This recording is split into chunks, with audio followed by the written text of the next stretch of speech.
Queensryche. Você não esperava que eu gostasse dessa banda, né? Pois é, você vai ficar surpreso com isso e também com as minhas escolhas, né? Os meus discos preferidos neste novo episódio da série Meus 3 Mais. Presta atenção.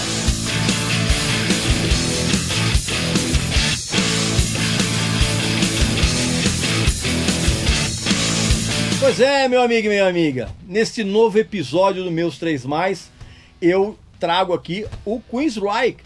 Eu sei que você está muito surpreso em saber que eu gosto dessa banda, mas também não gosto de tudo, claro, evidentemente. Antes, você vai visitar aqui a nossa descrição aqui do vídeo, né? Você vai fazer a sua inscrição, você sabe muito bem, clicar sininho, essas coisas todas que você sabe muito bem. E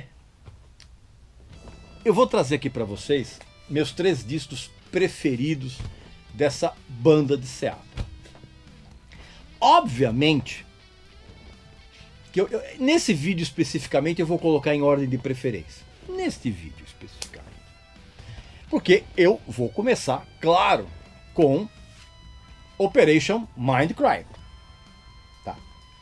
Indiscutivelmente é um disco excelente.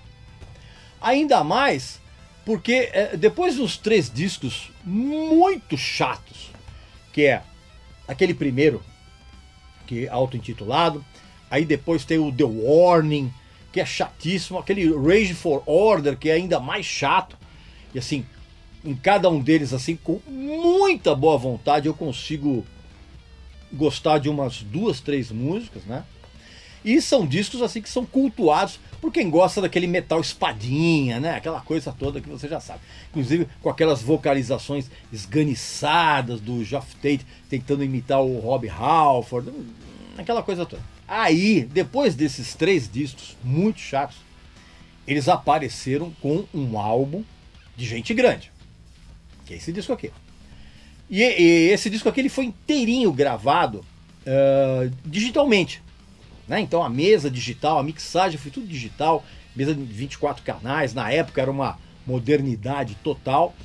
E ele foi produzido pelo mesmo Peter Collins, que foi o cara que produziu o Power Windows do Rush e o Hold Your Fire, né? E o Operation Mindcrime, ele talvez seja o exemplo perfeito de como o heavy metal ele poderia ser, ou propiciar, melhor dizendo, um disco conceitual, né? Uma banda fazendo um disco conceitual, muito além daquela limitada compreensão daqueles metaleiros, né? Não vou nem falar headbangers, é metaleiro mesmo. Aqueles caras que ficam bebendo cerveja quente em copo de plástico na porta de show e não entra no show, sabe? Esse tipo de gente botocuda. Esse álbum aqui está muito além da compreensão dessa turma. Ele em si é um disco muito ambicioso, vamos dizer assim, na proposta de contar uma história bastante soturna, vamos dizer assim, né? Obviamente que quem acompanha o metal já está careca de saber que o tema que permeia todo esse disco tinha muito a ver com aquela era pós-Ronald Reagan nos Estados Unidos, né? Com as letras bem profundas e tinha toda uma observação política nas letras desse disco. E os caras da banda tiveram a ousadia de encadear as faixas umas às outras com um brilhantismo surpreendente. Em algumas delas, inclusive, com aquelas orquestrações conduzidas pelo aquele maestro e arranjador que era o queridinho na época, que era o Michael Kamen. Claro que o fato do vocalista Geoff Tate cantar em regiões mais graves e subir nos agudos, assim, quando realmente o tema exigia, teve um papel preponderante na aceitação desse álbum aqui. E eu tô falando isso não apenas na minha avaliação, mas assim, em todo mundo fora exatamente daquele universo do metal espadinha, veio a perceber. Você tá entendendo? Era um disco muito inteligente, até mesmo para aquele pessoal que fica falando, Conan, venha nos salvar, sabe? Esse tipo de gente. A magnitude inteira desse disco, ela assim, é de cair o queixo. Mesmo pra mim, que eu sempre tive um certo bode da banda, como eu já falei nos discos anteriores, cara, eu confesso que eu fui pego de surpresa, assim, com a qualidade das canções, como por exemplo eu vou citar aqui uma aqui, que é uma das minhas, a última, na verdade, Eyes of a Stranger, por exemplo, que tem uma influência meio descarada do The Wall nessa música, né? Que inclusive, quando eu ouvi a primeira vez, eu fiquei meio bodeado. Depois eu dei uma relevada, eu falei, não, peraí, tudo bem também, não vamos... E ela acabou se transformando numa música muito legal. Tem uma outra também chamada aqui, I Don't Believe in Love, que é muito boa. Obviamente que ainda tem uma certa influência do Judas Priest, não só na maneira do Geoff Tate cantar, né? Por exemplo, Needle Lies e Breaking the Silence são duas músicas, por exemplo, que poderiam ter sido incluídas no Defenders of the Faith, por exemplo, do Judas Priest. E o trabalho do Chris Garmon e do Michael Wilton, que são os dois guitarristas, assim, é absolutamente soberbo nesse álbum. Aliás, tem uma outra coisa muito legal nesse disco, que é justamente a sequência das faixas, que tem a ver, evidentemente, com a história. Mas, assim, musicalmente falando, foi uma emenda muito feliz, porque você começa com uma dobradinha, que é Anarchy X com Revolution Calling, e aí essa dobradinha, ela é emendada, por exemplo, com a faixa título, com Speak e com Spreading the Disease. Então, assim, criou uma simbiose muito legal. E tudo isso muito bem amarrado pela cozinha rítmica formada pelo baixista Eddie Jackson e pelo extraordinário batera, o Scott Rockenfield. E é um disco que ele justifica plenamente assim, o termo metal progressivo. E de uma certa forma, ele pode ser equiparado a outros discos de metal que também tinham esse conceito de contar uma história. Como é o caso, por exemplo, do Seventh Son of a Seventh Son, do Iron Maiden. Claro que, evidentemente, que não dá para comparar, assim, até uma bobagem você comparar o Operation Mindcrime com outros discos conceituais de uma praia completamente diferente, como é o caso do Dark Side of the Moon e do Quadrophenia do The Who, tá entendendo? Tem muita gente que faz essa comparação, eu acho uma coisa completamente idiota, né? É muita forçação de barra. Aí depois, inclusive, depois de um tempo, cara, o Queen's Rush ele até lançou uma sequência desse disco, se não me engano, em 2006, que era Operation Mindcrime 2.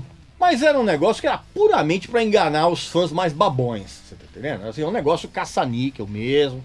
Os caras falavam, não, é a continuação da história. Não, bobagem. E botaram o Ronnie James Dio para fazer o personagem do Dr. X, tá? Umas presepadas. E para você ter uma ideia de como esse disco é importante, quando a banda foi fazer a turnê do disco seguinte, do Empire, eles tocavam o Operation Mindcrime na íntegra.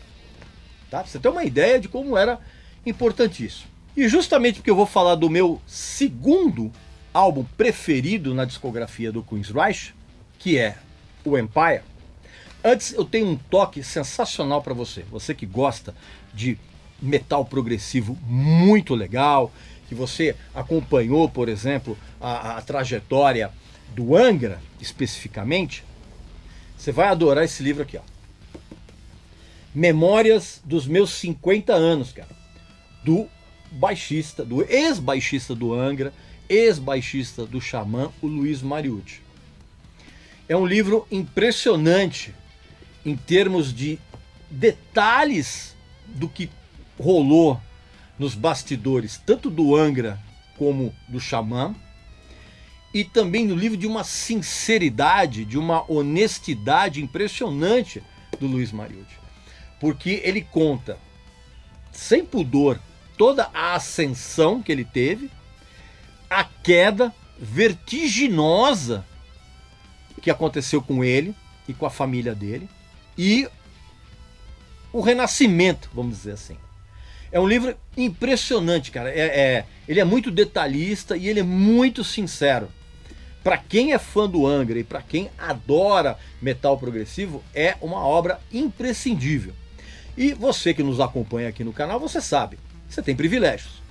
Clica aqui no link aqui abaixo, ou no QR Code que está na tela, e você vai preencher um cupom de desconto com Regis Tadeu Indica, tudo junto. E aí na hora de finalizar a compra, você vai ter 20% de desconto, tá? Então não esquece, clica no link abaixo ou no QR Code, preenche o cupom de desconto, é importantíssimo isso, cara. Regis Tadeu Indica, tudo junto. E aí na hora de finalizar a compra, você vai ter os 20% de desconto nesse livro que é muito bom, muito bom. Ele revela uma série de fatos, de brigas, de celebrações e a própria queda do Luiz e o ressurgimento dele como ser humano e como músico. Ele chega a ser um pouco emocionante, esse livro. Para você, então, você vai se pegar chorando lendo esse livro, tá bom? Que é uma obra muito legal. Não perca essa oportunidade, tá bom? E claro que, como eu falei, já que eu falei da turnê do Empire, esse é o meu segundo disco preferido na discografia da banda. É um disco, como é que eu vou dizer?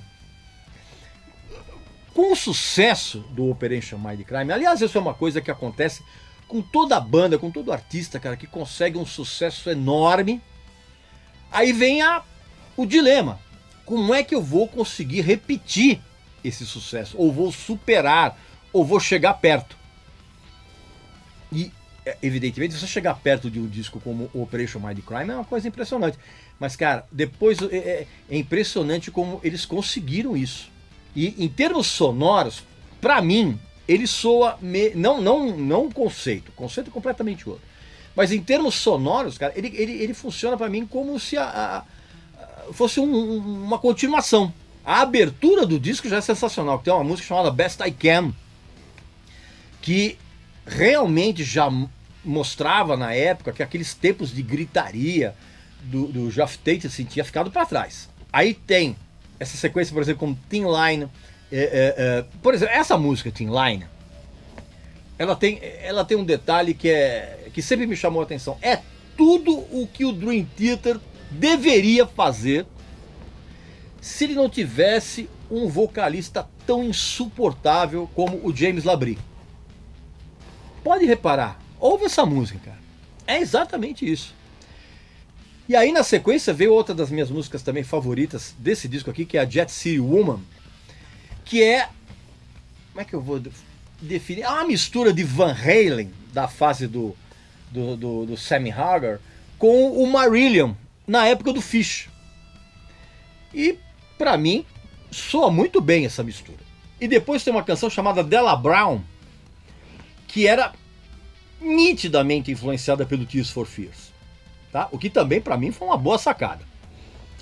Ouve de novo, você vai perceber isso. E o Geoff Tate, ele continuou assim arrasando nas tonalidades mais graves. O Chris DeGarmo já se mostrava um guitarrista diferenciado naqueles tempos, né? Com solos e uns timbres assim muito bem escolhidos. Tava na cara, por exemplo, que essa faixa, por exemplo, Another Rainy Night Without You, era uma música que foi feita para tocar nas FMs americanas, não tenha dúvida, já que ela tinha uma sonoridade, ela tem aliás uma sonoridade meio farofa, mas o grande estouro desse disco foi uma das baladas mais lindas de todos os tempos, que é Silent Lucidity, que é mais um exemplo de como os caras estavam ouvindo muito o Pink Floyd, principalmente o The Wall, como eu já falei. Mas essa música, ela é um dos troços mais lindos de todos os tempos, cara. Vocês que ficam me enchendo o saco, dizendo, você não gosta de baladas, pô, você precisa ouvir as baladas do Bon Jovi. Isso é de brincadeira comparar baladas, aquelas baladas horrorosas do Bon Jovi, do Scorpions, do Poison, do Skid Row, você comparar com o Silent Lucidity, é simplesmente ridículo isso. Então, essa sim é uma balada muito espetacular, muito espetacular. E ainda tem umas outras músicas aqui que são umas belezuras, né? Belezura é uma gíria da minha época. Tipo a Hand on Heart e a própria Empire, que é uma canção, que é a faixa título, que é sensacional. E nessas duas músicas, principalmente na Empire, eu consigo perceber uma influência, cara, do Rush, mas daquele Rush oitentista. Tanto que o disco voltou a ser produzido pelo Peter Collins. Então, assim, é realmente um descasso. E aí, meu amigo e minha amiga, vem o meu terceiro disco favorito na discografia do Queensryche. Você faz ideia qual é? Agora eu vou surpreender muita gente. E muita gente vai ficar com muito ódio de mim. Aliás, uma coisa que eu estou absolutamente já acostumado e dou muita risada. Porque o meu terceiro álbum favorito na discografia inteira do Queensryche é o Here in the Now Frontier. Tá? Disco de 97. Tem uma história curiosa. E parte desse disco aqui foi gravado, sabe onde, cara? No estúdio de um dos guitarristas do Pearl Jam, o Stone Gossard. E o engenheiro de som e de mixagem foi o Toby Wright, que já tinha trabalhado com Alice in Chains. Sabe o que isso significa? Não significa nada.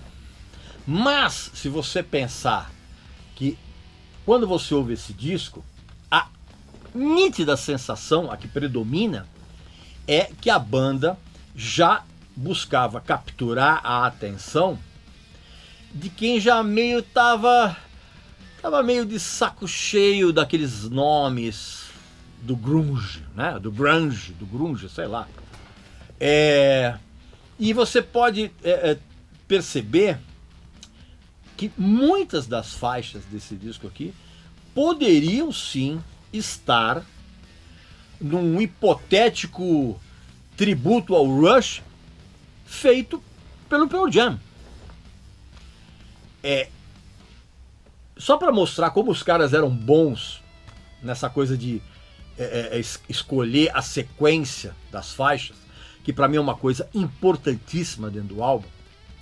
Quando você pega essa sequência, que é Sign of the Times, com Cuckoo's Nest e Get a Life e a The Voice Inside, é um encadeamento perfeito. Eu, por exemplo, eu adoro umas músicas assim que todo fã de metal espadinha do Queensryche detesta. Tipo a You, tem uma outra também aqui que é o nome, é a Reach, a All I Want. Inclusive essa música All I Want, quem canta é o Chris DeGarmo, né? A primeira vez que ele faz o vocal principal, e essa música ela tem uma vibe meio Beatles, né? E isso evidentemente me deixa muito alegre e obviamente o fã do Queensryche metal espadinha detesta. Aliás, e por falar em Pearl Jam, cara, tem umas outras músicas que realmente podiam estar em qualquer outro álbum do Pearl Jam. Por exemplo, a Some People Fly, a Hero e a Saved, por exemplo. Infelizmente, o Chris DeGarmo saiu da banda depois da turnê desse disco. Por quê, cara? Porque ele estava cansado das brigas internas, todo mundo manguaçando, assim, tomando muito álcool total, muita droga, muita intimidada que ele tomou da esposa, né? Porque a esposa começou a reclamar que ele não parava em casa, e né, aquela coisa das turnês que todo mundo sabe, e o cara tomou uma intimada da esposa, você tá entendendo? E tem uma outra coisa também, cara, todo mundo na época, o Chris DeGarmo foi o único cara que permaneceu casado da banda toda. E na turnê, cara, os caras começaram a levar as namoradas, né? E aí as namoradas começaram a se intrometer em tudo, inclusive até mesmo na parte financeira da banda, que era cuidada pelo próprio Chris DeGarmo. Então assim, o cara ficou de saco cheio, falou, ó, tô fora, tchau. O cara caiu fora, o cara se tornou piloto de avião comercial, de aviação comercial, mas ele não ficou muito tempo longe dos palcos não, cara, porque, se eu não me engano, acho que 1 ou 2 anos depois, ele foi o guitarrista da banda do Jerry Cantrell, que era do Alice in Chains, que estava fazendo turnê em carreira solo. Então, meu amigo e minha amiga, estes são os 3 discos que eu mais gosto na discografia do Queensryche. dentro dessa nova série 3 mais ou 3 menos, né? Pode ser que daqui a um tempo aqui, ou no próximo vídeo, eu faça um 3 menos de alguma banda, de algum artista aqui. A gente vai sempre misturando tudo, tá bom? Então, não esquece de fazer a sua inscrição aqui no canal, tá legal? E você vai ter uma surpresa muito em breve com relação à loja aqui do tio, tá? Fica esperto aí. Então, deixa aqui nos comentários quais são os teus 3 discos favoritos do Queensryche, tá? Eu quero saber. E quero saber também, óbvio que muita gente vai me criticar, que eu acho sensacional, morro de rir com isso, principalmente esses fãs de metal espadinha aí, tá bom? Então não esquece de deixar no comentário aqui quais são os teus 3 discos preferidos do Queensryche, beleza? Então um abraço, saúde para você, para sua família e para seus amigos. Até a próxima!